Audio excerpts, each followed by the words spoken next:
Bismillahirrahmanirrahim. Assalamualaikum warahmatullahi wabarakatuh. Alhamdulillah allazi hadana li hadza wa ma kunna linahtadiya laula an hadanallah. Allahumma shalli ala sayidina Muhammadin adada ma fi ilmillahi salatan daimatan bidawami mulkillah. Raditu billahi rabba wa bi islami dina wa bi Muhammadin nabiyya wa rasulah. Amma ba'du. Hadrata muhtaramin summa ila hadratil kiram min jami saykhina ayyuhal mukarramin sahibal fudala allazi yahduruna fi hadza masjid Jami Al-Ihsan hafizakumullah wa ri'akum.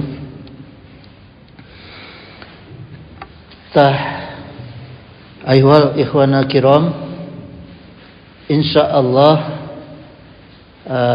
dina kesempatan ayeuna urang kupas perkawis qaidah masjid yang ihsan. Karena ini masjid Jami Al-Ihsan, jadi kita kupasnya qaidah masjid yang ihsan. Ya. Nah, sekarang kita kupas nih tentang masjid sampai ke jeroannya gitu. Jadi kata masjid itu asal dari kata sajada yasjudu masjidan.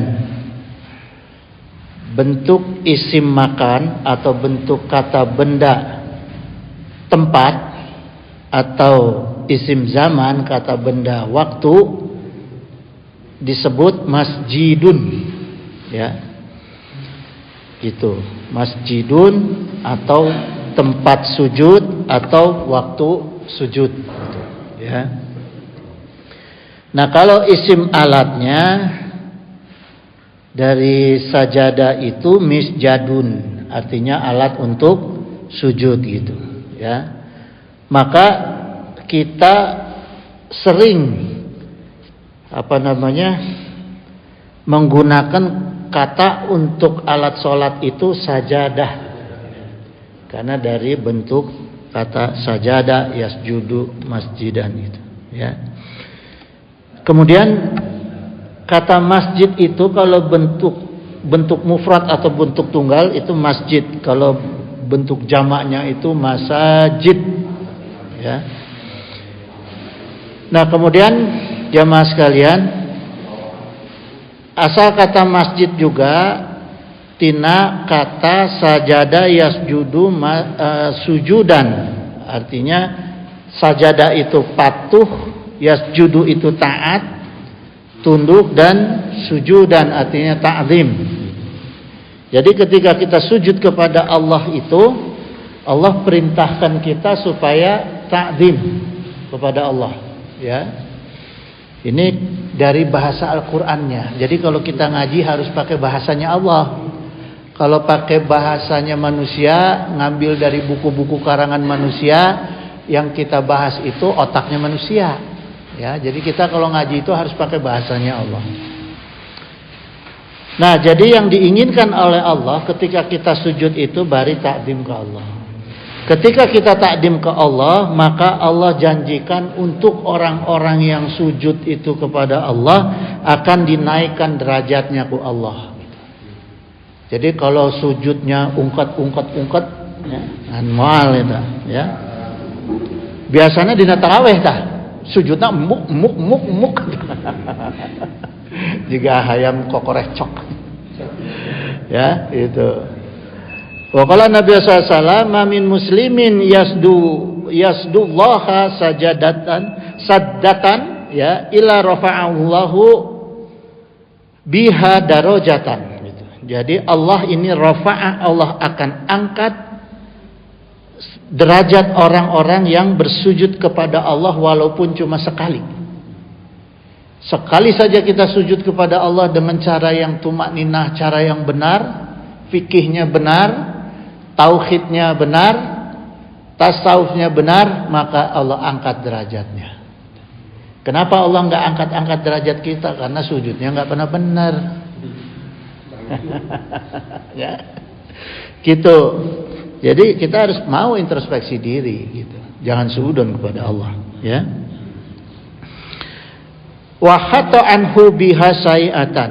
Kemudian dengan orang yang sujudnya benar satu kali saja, Allah akan hilangkan kejelekan dari orang itu.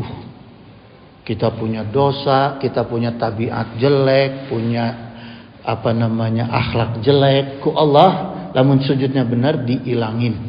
Ya. Gitu jemaah. Kemudian jemaah sekalian, wa qala Nabi sallallahu alaihi wasallam, inna aqriba ma yakunu abdu ilallahi ayakuna sajidan gitu. Sungguh sesuatu yang paling mendekatkan seseorang dengan Allah itu adalah sujud, ya. Jadi ketika kita sujud itu dengan Allah, maka ketika kita sujud kepada Allah, maka kita itu dekat sekali jaraknya dengan Allah, ya. Kemudian jemaah sekalian, kata sajadah itu dalam fi'il madhi yaitu masjidun atau tempat sujud, ya. Tempat sujud yang paling baik dibilang di sini adalah masjid. Jadi tempat sujud yang paling baik adalah masjid, ya. Kalau gitu apa aja fungsi masjid? Selain tempat sujud, apa saja fungsi masjid? Yang saya catat dari beberapa fungsi masjid ini ada 6. Karena waktu, ya, saya pilih yang paling penting. Itu ada 6 fungsi masjid. Pertama, wa qalallahu ta'ala dalam An-Nur ayat 36 ini, Allah Ta'ala berfirman, fi buyutin azinallahu an turfa'a wa yuzkara fi hasmuhu gitu. Jadi di sini Allah sampaikan di masjid ini yang diizinkan ku Allah untuk dibangun, di dalamnya disebut nama Allah.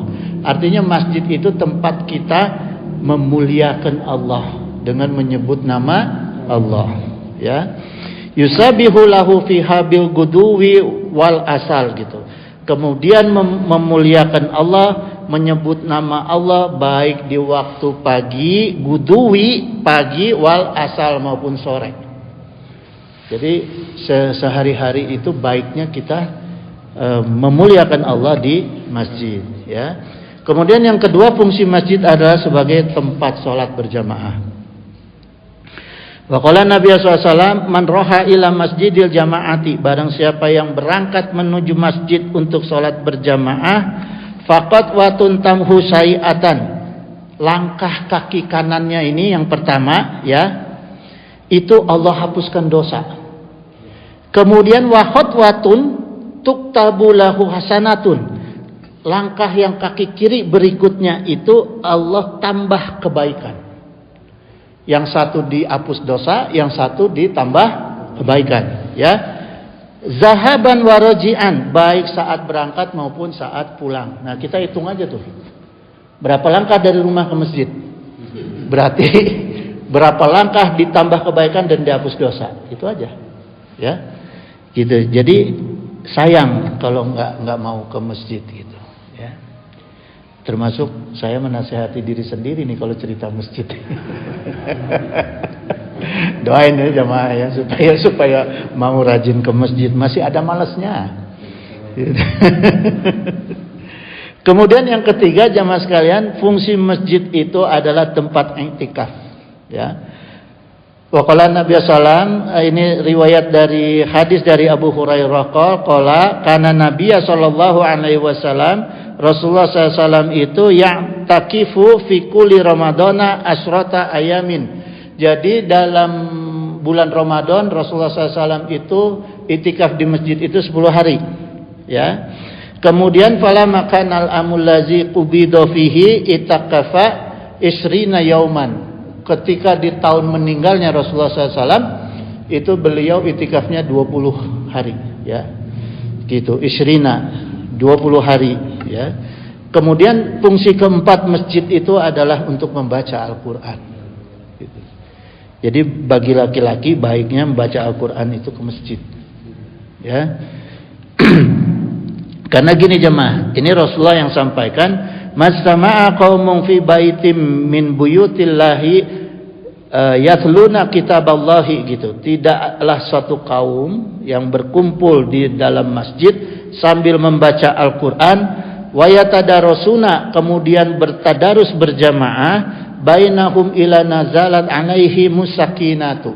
Jadi Allah akan turunkan ketenangan jiwanya untuk orang-orang yang bertadarus di Al-Qur'an, ya.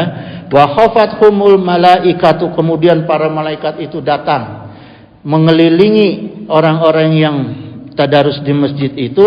Wa ghasiyatuhu murahmatu gitu. Kemudian menyampaikan limpahan rahmat dari Allah Subhanahu wa taala. Wa zakaruhumullahu fi man indahu gitu, dan Allah banggakan. Wa zakaru artinya Allah sebut-sebut itu. Allah banggakan orang-orang yang bertadarus di masjid itu ke makhluk-makhluk langit lainnya. Semua ke malaikat diceritakan ke Allah, si fulan ini saya banggakan karena dia sudah tadarus di masjid. Itu. Ya jemaah. Kalau orang dibanggakan seseorang berarti kalau minta gampang ya. Kita kalau jadi anak yang dibanggain orang tua, minta ke kolot ya pasti dibere wae. Gitu. Ya. Lamun dipekas sebel mah boro-boro, ya. Yang kelima, masjid itu adalah sebagai tempat pemersatu, jemaah. Allah Ta'ala berfirman, "Lau anfaqta ma fil ardi jami'an ma'alafta baina qulubihim," gitu. Jadi walaupun kamu belanjakan semua uang kamu yang ada di dunia ini dikumpulin untuk membeli persatuan umat, hati ini dimaksud di sini baina qulubihim, hatinya orang-orang, ya. Walakinallaha allafa bainahum, tidak akan bisa bersatu kecuali Allah yang mempersatukan hati orang itu. Caranya gimana? Kumpulin orang di masjid. Peristiwa 212 bisa terjadi karena semua ngumpulnya berawal dari masjid. Coba sekarang umumkan, ayo jemaah datang ulama gede di lapangan naon teh? Brimob, kumpul kabeh, moal datang sadayana. Paling berapa persen? Tapi kalau dikumpulin dulu di masjid, sholat berjamaah dulu, sholat sunnah dulu, diajak digiring, datang. Gitu, ya. Jadi masjid itu salah satu tempat untuk mempersatukan umat. Yang keenam, masjid itu adalah fungsinya tempat untuk belajar dan mengajarkan ilmu agama, ya. Wa qala Nabi sallallahu alaihi wasallam, "Man qada ila masjidi la yuridu ila ayata 'allama khairan au yu'allimahu," gitu. Jadi siapa yang berangkat ke masjid untuk belajar kebaikan atau mengajarkan kebaikan, kana lahu ka ajri hajjin taman hajjatuhu gitu. Jadi Allah ganjar dia dengan pahala seperti orang yang hajinya mabrur. Jadi tekudu orang buka ongkos, datang ke masjid, telah bawa ilmu, pulang dipanggil Pak Haji. Mabrur haji, nah, gitu. Ya, iya maksudnya padilah, ya padilah dan. Tapi tetap kalau haji yang sesungguhnya, haji yang di dalam rukun Islamnya harus berhaji karena al hajiun Arafah, harus wukuf di Arafah, ya. Kemudian jemaah sekalian, untuk Rasulullah dan umatnya, Allah Ta'ala itu menjadikan bumi ini seluruhnya masjid, ya. Wa qala Nabi sallallahu alaihi wasallam, wa ja'ilat fil ardu masajidan wa tahuran. Jadi Allah jadikan seluruh bumi ini adalah masjid dan tempat untuk bersuci. Jadi kita nggak perlu pilih-pilih masjid. Bahkan kalau lagi di pasar datang waktu sholat, kita mau sholat aja. Ada tempat yang disediakan oleh pasar, sholat, gitu, ya. Karena seluruh bumi adalah masjid, gitu, ya, dan suci, gitu. Beda dengan agama lain. Ada agama lain yang ibadahnya itu harus di tempatnya sendiri. Kalau beda tempat nggak boleh itu, gitu, didenda. Kalau Islam nggak. Bebas, mau di mana aja bebas. Tapi jangan karena bebas gitu akhirnya sholatnya di imah. Ada imah ke masjid. Fa ayyuma rajulin min ummati adrakathus sholatu falyusallu. Maka Rasulullah SAW, ini pesan Rasulullah kepada umatku, ketika menjumpai waktu sholat maka sholatlah. Jadi jangan menunda sholat karena untuk mencari masjid. Ya, di mana ada tempat yang biasa dijadikan sholat, sholat di situ. Kemudian jemaah sekalian, bagaimana konsep memakmurkan masjid atau imaratul masjid? Ya, amaro yu amiru, artinya itu membangun, mendirikan. Ya, amaruha amaro gitu, artinya juga memakmurkan. Ya, contoh gini jemaah, makanya dari kata imaratul masjid ini ada organisasi namanya DKM, Dewan Kemakmuran Masjid. Itu bukan DNM, Dewan Numpang Makmur dari Masjid, bukan. Ya, DKM. Nah, apa programnya DKM? Harus membangun kegiatan-kegiatan masjid dengan program yang bermutu dan memberikan manfaat bagi umat. Itu tugas DKM, ya. Karena gini jamaah sekalian, secara bahasa memakmurkan masjid itu asal kata amaratul masajid gitu, ya. Imaratul masajid. Artinya al-imarah itu bisa bersifat fisik, artinya memperbaiki, membangun atau memelihara secara fisik, atau katanya amaruha. Amaruha itu artinya memakmurkan secara kegiatan, program gitu, ya. Itu untuk imaratul masjid gitu. Nah, memakmurkan masjid ini ada dua jalan yang dirumuskan oleh ulama. Pertama, imarah hisiyah. Imarah hisiyah itu memakmurkan masjid secara fisik. Ada dalilnya ini. Dalilnya itu waqala Nabi sallallahu alaihi wasallam, man bana masjidan lillahi kamafhasi qototin gitu, ya. Qototin itu maksudnya sarang burung. Jadi bersabda Rasul, siapa yang membangun masjid dengan ikhlas karena Allah, sekalipun, ya, sekalipun kamahasi qototin, sekalipun hanya sebesar kandang sarang burung, ya. Sarang burung kan nggak gede, ya. Itu, ya. Jadi al-khoto itu kalau di dalam kamus Arab itu disebut mafhasu al-khotoh. Jadi sarang tempat burung bertelur gitu, ya. Gitu. Jadi ketika kita ikhlas memberikan jariah kepada masjid, walaupun hanya sebesar kandang burung, ya, au kata Rasulullah, au asgoro, atau lebih kecil lagi dari kandang burung, ya, banallahu lahu baitan fi jannah, maka Allah akan bangunkan untuknya rumah di surga. Kasarnya mah begini jamaah, gampangnya gini ya. Ada yang bangun masjid, kita nyumbang nih, nyumbang semen sasendok, nyumbang pasir sasendok. Jadi eta teh asal ikhlas, tapi ulah konglomerat merena sakitu itu seimbang. Ya, gitu. Jadi artinya seberapapun kemampuan kita untuk ikut, ya, dalam membangun masjid, itu Allah akan hitung dan Allah akan bangunkan rumah istana kita di surga gitu, ya. Yang kedua adalah imarah ma'nawiyah. Imarah ma'nawiyah itu memakmurkan masjid yang sifatnya non fisik. Qala Allah Ta'ala fi buyutin azinallahu an turfa'a wa yuzkaru fi hasmuhu gitu. Jadi Allah perintahkan untuk berzikir, ya, menyebut nama Allah di masjid yang diperintahkan oleh Allah untuk memuliakan nama Allah. Di dalam masjid itu yusabbihu lahu fiha bil guduwi wal asoli, baik di waktu pagi maupun di waktu sore gitu. Jadi ini sifat imarah yang sifatnya maknawiyah, ya. Jadi gini jamaah, di sini Allah sampaikan gini, ya, dalam An-Nur ayat 36 ini ayatnya fi buyutin azinallahu an turfa'a gitu. maknanya Allah perintahkan kita juga, ini tukilan ulama ya, tafsiran dari ulama, ayat ini itu diperintahkan untuk kita ikut menjaga kebersihan masjid dari kotoran, termasuk kotoran perbuatan dan perkataan. Jadi harus menjaga diri, jangan sampai kita di dalam masjid itu ngupas kacang, makan permen, plastiknya dibuang masjidnya.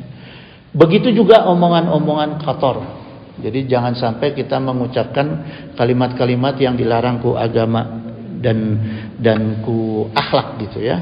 Nggak boleh itu. Jadi harus dijaga kebersihan masjid dari perkara itu.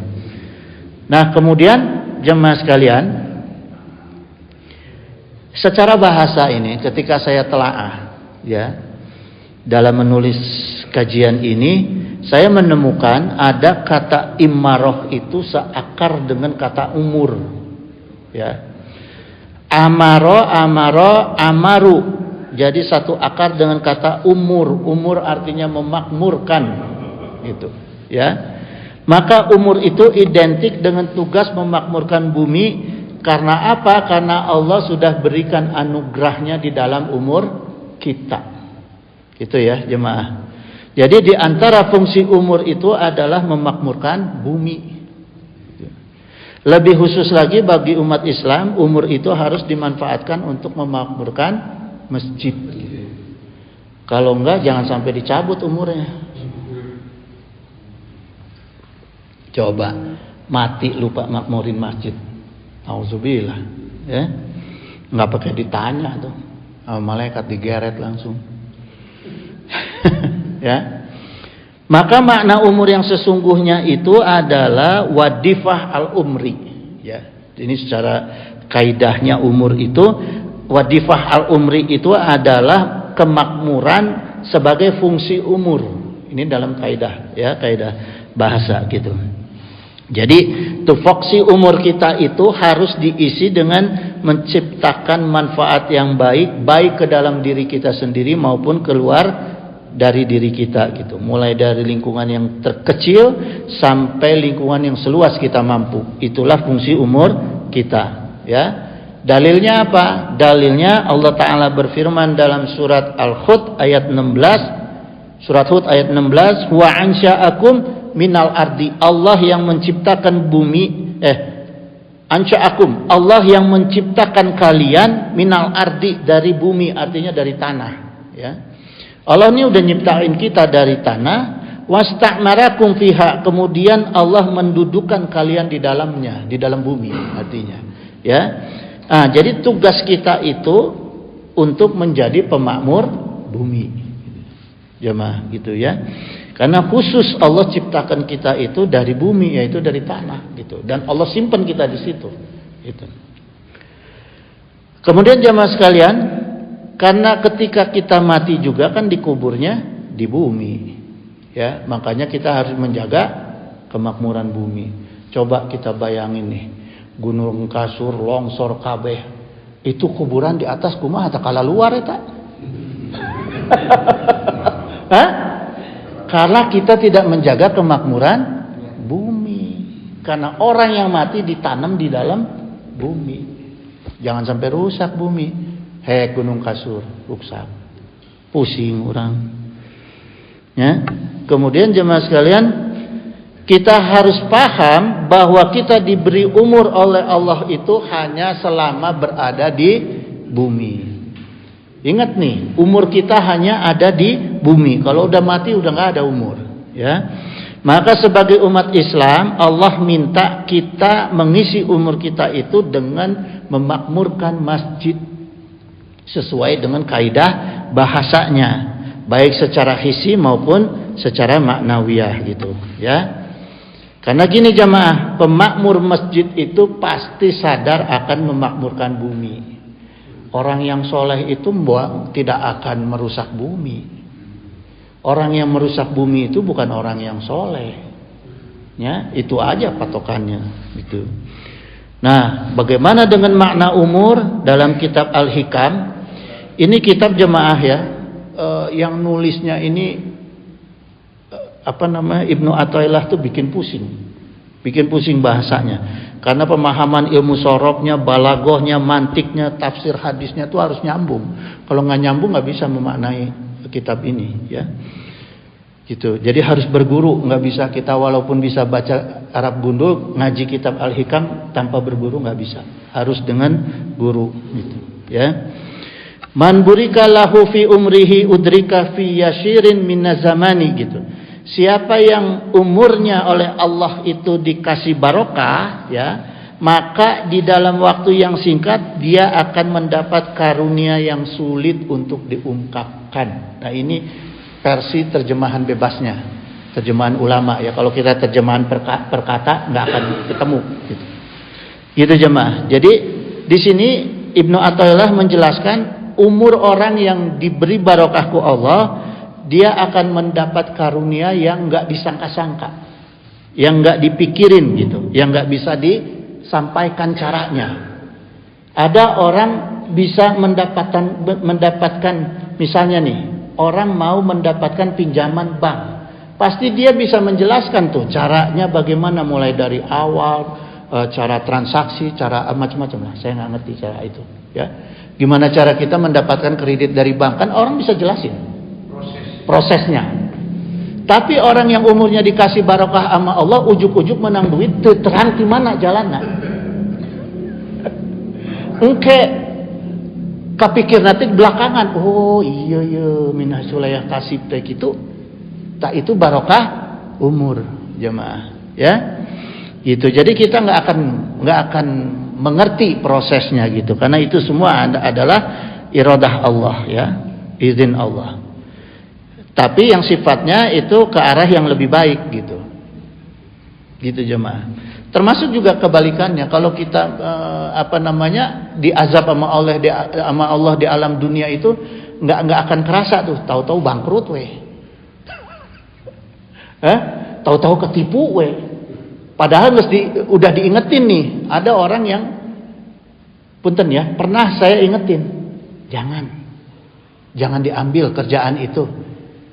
Udah ingetin, karena secara logika nggak masuk, gitu. Dia ikut juga, akhirnya bangkrut. Karena apa? Allah yang menginginkan umurnya dia tidak barokah. Itu jemaah. Maka penting kita mencari kebarokahan dalam hal umur, gitu. Yang gampang ya ikut memakmurkan masjid, itu aja, ya. Gitu. Jangan sampai gini, udah bertahun-tahun hidupnya gitu-gitu aja, gitu, ya. Padahal segala cara udah diakalin sama dia. Kan banyak orang yang begitu, semua diakalin, sampai ayat dijual, hidupnya gitu-gitu aja. Ya, gitu, karena umurnya enggak barokah. Kemudian man manallaha ta'ala malayud yadkhulul takhta dawairil ibarati wala talhaquhu al-isyaratu, gitu. Jadi maknanya gini jemaah. Siapa yang ibadahnya itu bersungguh-sungguh kepada Allah, ya, dalam waktu yang lama, tapi tidak memenuhi syarat hukum wajibnya, maka ibadah dalam umur yang panjangnya itu tidak bernilai. Ini makna kalimatnya. Jadi kalau diartiin satu-satu susah. Jadi gini jemaah, maknanya tuh gini, Ibnu Athaillah tuh ingin menyampaikan dalam Al-Hikam, ya, ketika kita ibadah kepada Allah itu harus dengan ilmu. Kenapa? Karena jangan sampai seumur-umur kita ibadah tapi tidak ada nilainya, karena tidak sesuai dengan aturan hukum fikihnya, misalnya ibadahnya, gitu, ya. Gitu jemaah. Jangan sampai mubazir, gitu. Karena gini jemaah, banyak orang yang umurnya panjang tapi manfaatnya pendek. Ada orang umurnya 100 tahun, 200 tahun, tapi nggak pernah memberi manfaat apa-apa. Ada juga cuma sedikit. Banyak kan orang yang gitu, matinya mubazir tuh, ya.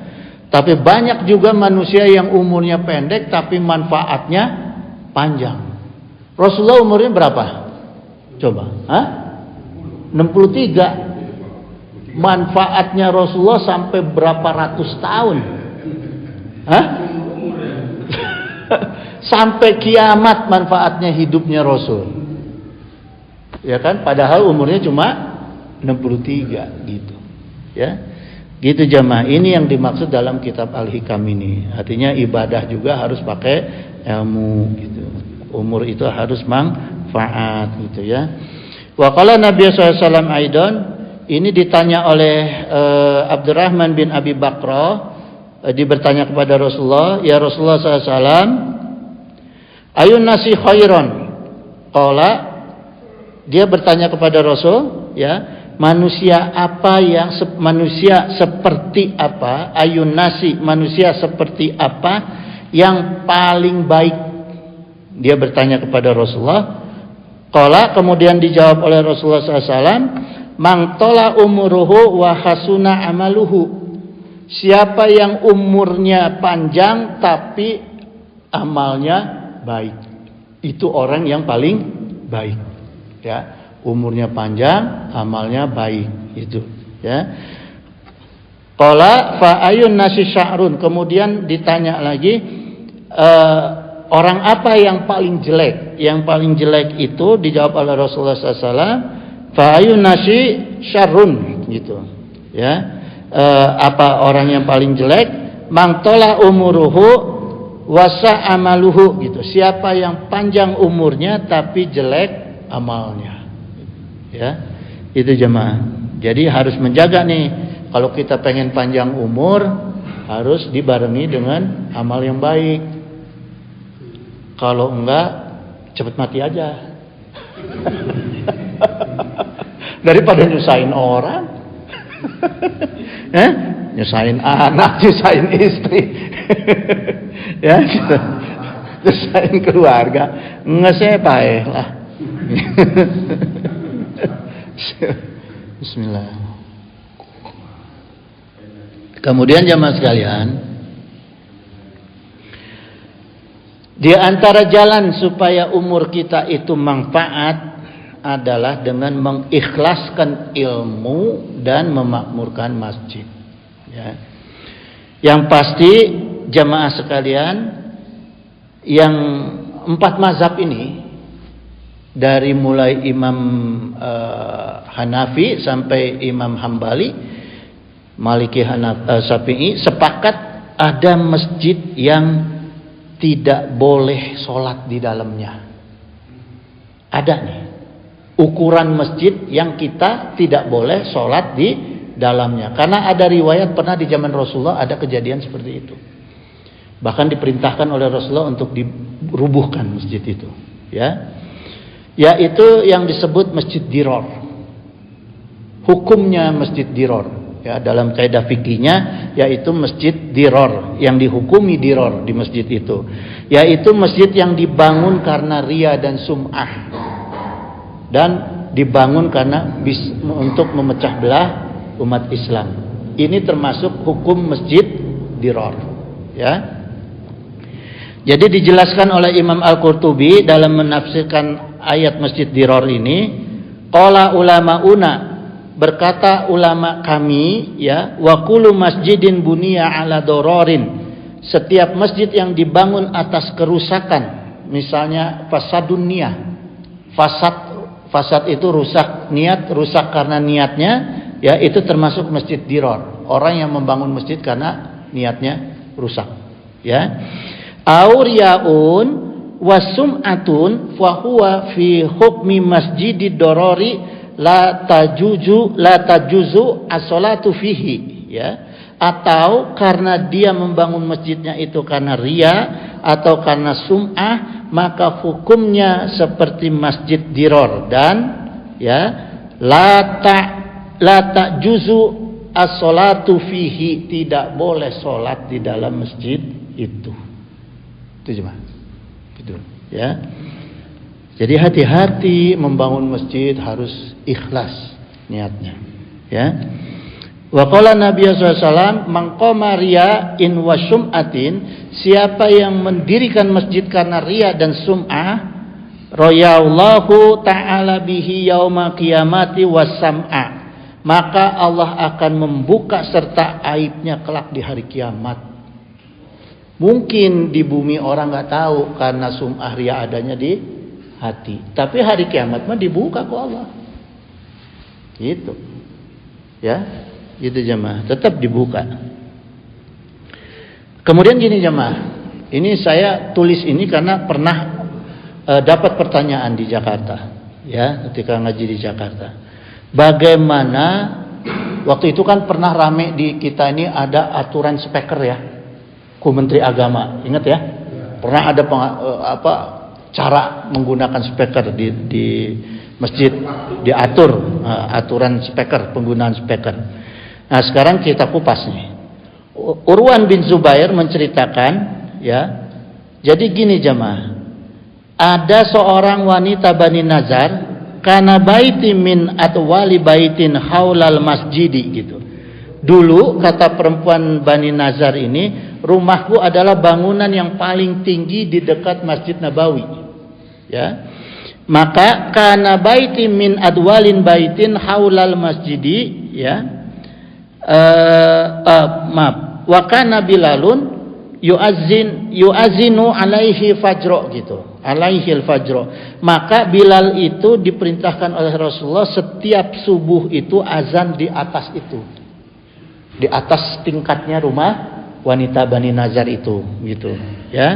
Artinya gini jemaah, azan itu harus kedengeran, boleh pakai speaker, ya, karena azan itu adalah manjing waktu, mengenalkan waktu, memanggil, ya. Memanggil gitu, boleh gitu, ya.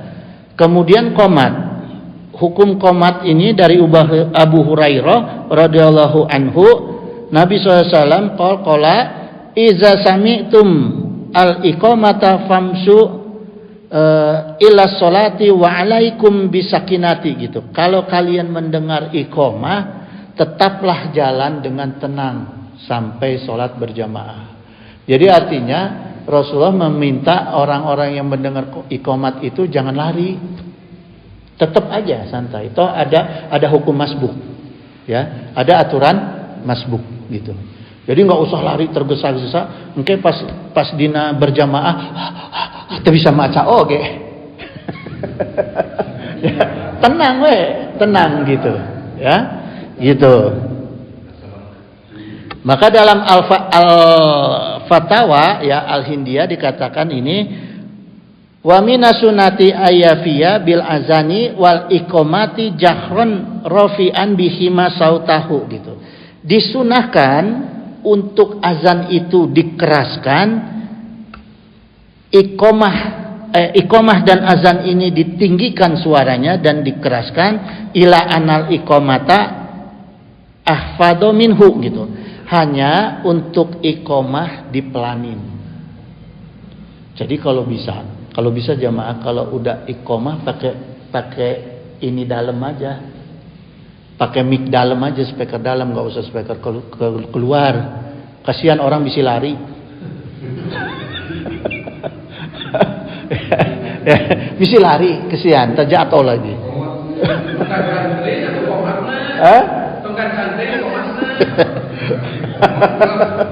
Kayak jatuh deh, nges poek.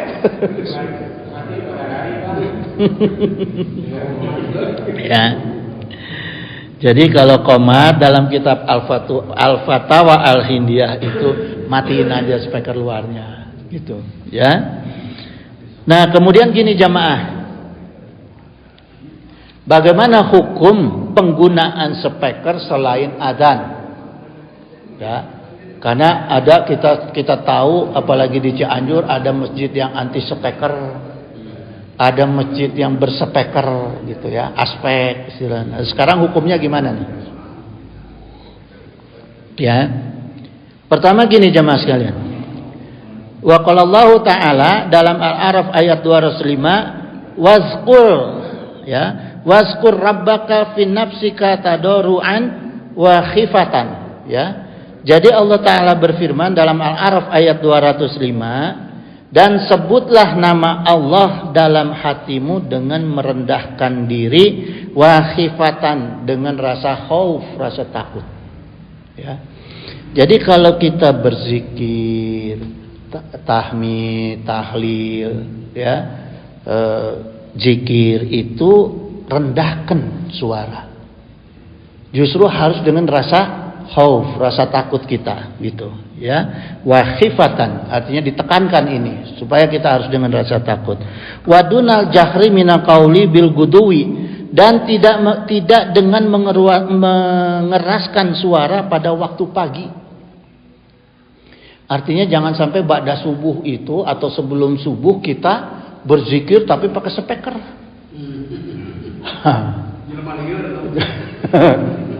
Ya, itu.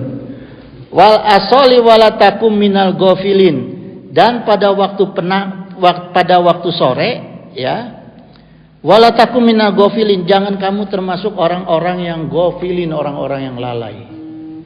Jadi dimasukkan Allah itu orang yang suka mengeraskan suara dalam berzikir, tahmid, tahlil, ya, itu orang yang lalai, gitu jemaah. Ayuhan nasu arba'u ala anfusikum innakum laisa tad'una asoma wala ghaiban. Nah, di sini Allah jelas, ya, sampaikan, "Hai manusia, kecilkanlah jiwa." Di situ ayuhan nasu arba'u ala anfusikum. Kecilkanlah jiwa kamu. Artinya jiwa kamu itu, bukti kita mengecilkan diri itu caranya apa? Pelanin suara. Kalau kita meninggikan suara kan pasti sentak sengor. Namun orang takut, merasa kecil itu kan suara kita pelanin, ya. Sungguh kalian, innakum, pakai taukid nih, innakum, sungguh kalian laisa tad'una asama wala ghaiban. Sungguh kalian itu tidak sedang memanggil zat yang tuli dan yang gaib. Artinya Allah itu tidak tuli dan Allah itu tidak nyata. Mata ulah sentak sengor. Ulah bari teriak-teriak. Ya, Allah bilang saya ini enggak tuli. Saya ini ada dekat ente gitu kan. Ngapain pakai teriak-teriak?